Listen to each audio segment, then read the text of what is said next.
happened? Because you weren't born blind, right? You became blind later in life. So what was your motivation to move to Canada? And welcome to Canada. Do Well, you remember what book you asked us to read? Roots. Roots by Alex Haley, yes. Hi, everybody. To commemorate hitting our 1,000 subscriber goal this year, we wanted to sit down with a longtime subscriber, collaborator, and friend of the channel who has an incredible story to tell, Tommy Waziri. Righthear Audio was created to serve Tommy and people like him who experience barriers to accessing literature. And Tommy's life and journey is one story that we really wanted to bring to our audience. And so we hope that you love listening to him as much as I did. Thanks, everybody, and enjoy. And are you ready for me to start the interview? Yes. Okay, so Tommy, thank you so much for sitting down with me and agreeing to do this interview. So, thank you so much, first of all. It's nice to be here doing this with you as well. Thanks for finding me worthy of this interview and my story. Do you remember how you and I met and how we first connected between like the Tommy Waziri channel and Righthear Audio? Yeah, I think it was on YouTube Yep. through the comment section, Yeah. but I've always remembered. Did you? Okay, because Yeah, it was like an inspirational quote video, yeah, and I was just mindlessly scrolling on my recommended, and I was like, okay, I'll listen to some inspirational quotes. And then I like to look at the comments, and your comment was one of the top ones that said, I became blind. I was shot in the face, and I became blind as an adult, and I want to inspire people. Like you just said, you were just talking yeah, about your story. And yeah. for me, it was when I just started the Righthear Audio channel and I Mm, was looking for people who want media that's accessible for them. And you were exactly that person. So I couldn't ignore it and I had to reach out. And I didn't think that you would respond, but you did. So that was amazing. And then when I first asked you, I was like, "Are there any books that you want me to read?" You said, "Yeah, but it's a really long book." And I said, "Let's go, let's do it." Like you're the person that I want to make something for, and who faces the same barriers as you. And there are many people who face the same barriers as you. So I really wanted to share that story for our audience because it's such a mm, big deal. And that takes me to my next question. So you asked us to read. Do you remember what book you asked us to read? Roots. Roots by Alex Haley. Yes. Yeah. Why did you want us to read Roots by Alex Haley? Growing up, I remember my dad and my mom used to talk a lot about that story, Mm. the history of, Africa and Africans, right from the slave trade. They read about, a lot of inspiring stories, how Africa and Martin Luther King, you know, um, when they were fighting for the rights for Black people to vote, Mm. kind of stories, it really intrigued me. Mm. I come from the angle of hate. No, it wasn't for me. It was I just wanted to know the history of how did Black people liberate themselves. How do we fight to let other people know that every human being is the same, Mhm. regardless of your color, regardless of your race. I wanted the roots of it, and that title itself, roots. So I looked it up and I remember my dad shared a little bit of that story, roots. So and it was a long one, and there wasn't this AI Mhm. that could read. It was all robotic voices.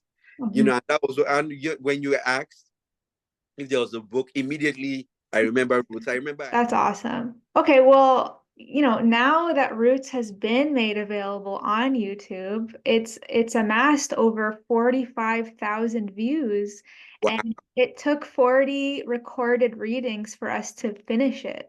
So, wow. Tommy, when you requested us to make an accessible format of this book, did you think that it would be so widely received by others? I never thought it would be widely received. I just thought I'll, I'll be seeing like one view, It would be just you. and and and I thought that one view will be me, Oh my God. or two views or three views. I never knew. So it tells that there are people who want to know the stories, like the roots, because people. And I remember I was going through the comments, and some people said they had it as their project Mm-hmm. in school, and oh, thank you so much. This was our project in school, and listening to a human voice. I was so proud of myself. I was so happy that at least I some Yeah. people find it useful. Yeah, so I was happy about it. Yeah, I was happy. I was very surprised too. And it really, brings it home that like something that's not accessible to you is also not accessible to many other people. And they are not necessarily blind, but Yeah, they might be dyslexic. They might have any kind of thing that makes it that they can't access Roots by Alex Haley, but they want to. You started the fire there to get yeah, someone else to make it for you, and then so many people around you also got to benefit from accessing that book. yeah. How does that feel for you? Well, I feel like I feel fulfilled about that, Mm. especially knowing fully well that a lot of people, that number of people, found interest in it, and like you said, so many people for different reasons. In fact, that number 40 plus, listening to you say that now, I'm so proud of myself. It took me a while to search and get that information, like that long PDF file, Mm. because I was so interested in that story. In fact, reading it was a long read, and it was, especially with the accessibility, getting to switch, chapters. Sometimes it could be Mhm. it could be a daunting task. So getting you to read it was, and your soothing voice was Thank wonderful. you. So yeah, and I'm sure other people are, they found your read very, very useful, and that makes me fulfilled. I love that. That's Yeah, awesome. Now I'm gonna like kind of switch gears because you said that you're from Lagos, Nigeria, and that is where all of your family members are from, right? And you had yeah. lived there most of your life. So Mm. you recently, I think you're calling in from Winnipeg, Canada, right? Yes, Yeah. Winnipeg, Manitoba, Yes, Canada. yes. And that is a huge move. So I wanted to ask you, what was your motivation to move to Canada? And welcome to Canada. Well, I must be frank. Mhm. The I'm a very futuristic person, Mhm. and the way Nigeria, my country, is structured, it's not structured towards welfare, supporting persons with disabilities. There's no support of such, and also, the insecurity was becoming alarming. Mhm. There's a lot of insecurity going on in Nigeria. So knowing all of this, fully well knowing this, and my future as a person with disability in Nigeria, I didn't see myself doing well in the next 2, 3, 5 years. Mhm. And being someone who used to watch a lot of American movies, Mhm. and I did my research. I was scared of the gun violence also. Ah, So, and I've always loved the folk music, American history, and all of that. You know, just like I said about roots and what have you. right.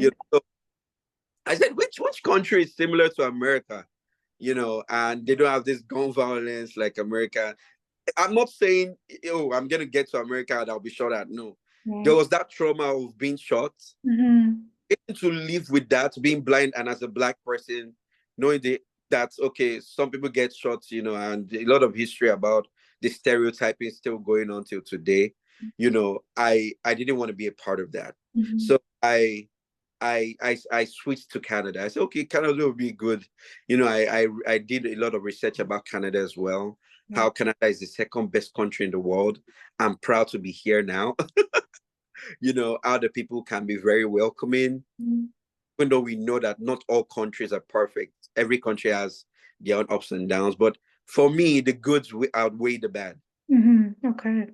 So that was what made me make that choice about planning to come to Canada. Because so eventually my wife applied to the University of Manitoba, Wow. and that was how she got her admission. and I was given a full-time work permit. And that was how, long story short, we moved to Winnipeg, Manitoba, Canada. I like saying it that way because I love Canada. Done that as well. I also looked up, oh, what does Canada have for someone like me? So I realized that it's a very supportive society.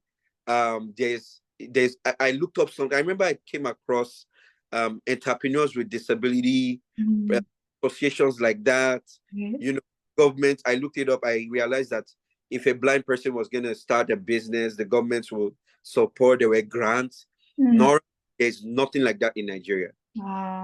You know, so I was like, oh wow, this is amazing. You know, and also for kids, you know, there's the Canada childcare benefits.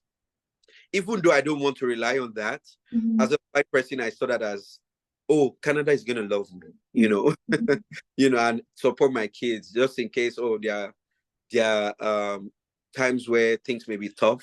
At least I know my kids will be fine, because there was always this fear. Okay, what if my disability is not gonna allow me to, you know, work, or maybe I lose my job, finding out to get another job, because I have friends here in Canada who have been here for the longest. There's a Canadian friend of mine who is also blind, and she literally told me that, oh, there's no guarantee here as well. We are also stereotyped as well as blind people. You know, I was like, oh wow, yeah, you know. But knowing fully well that my children are going to be taken care of and growing up in this kind of society, you know, I for me it was okay for me. You know, it was okay.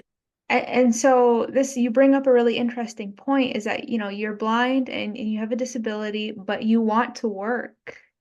Yeah. Yeah. I think that's a huge misconception for people, is that people with disabilities or people who are blind, they either don't want to or they can't. And you're saying, no, I can and I want to. Yeah. What is your dream job? Well,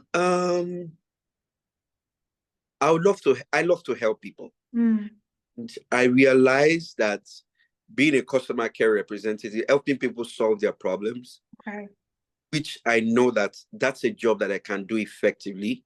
You know, pick calls, right, you know, get records down.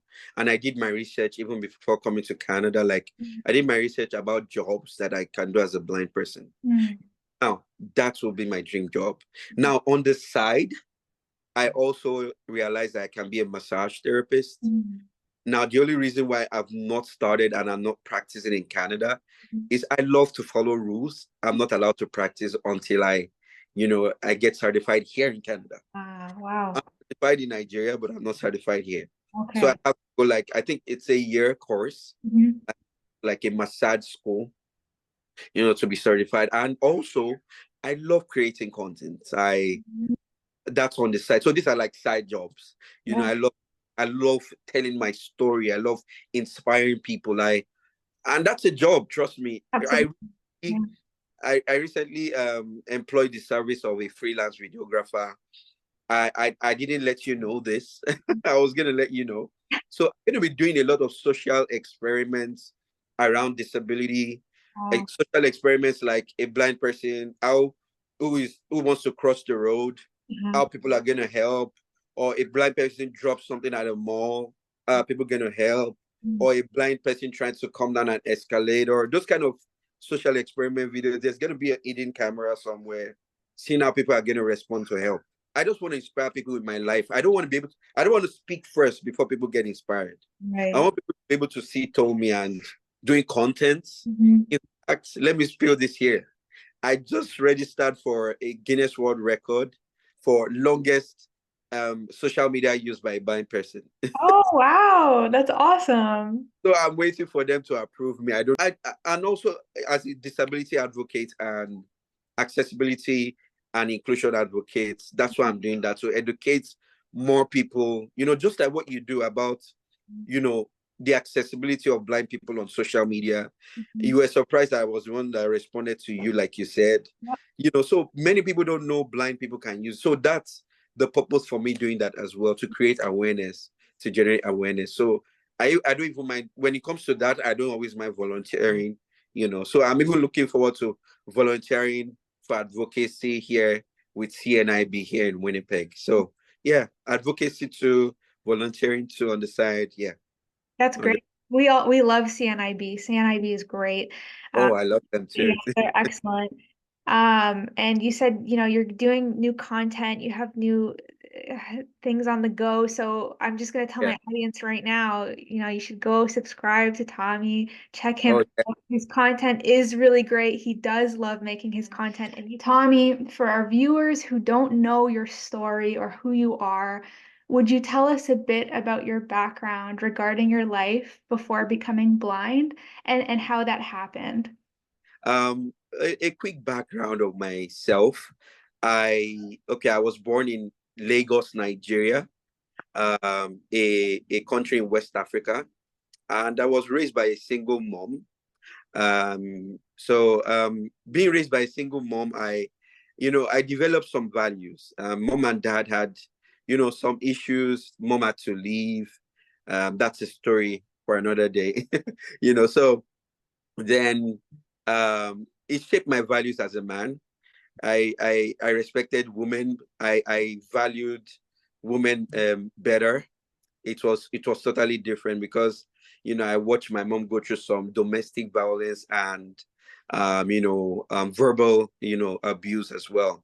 So I didn't want to be that man who would do that to any other lady. So in fact, sometimes as young as I was, I'll be like, I'm not just gonna be a man. I'm gonna be a good man.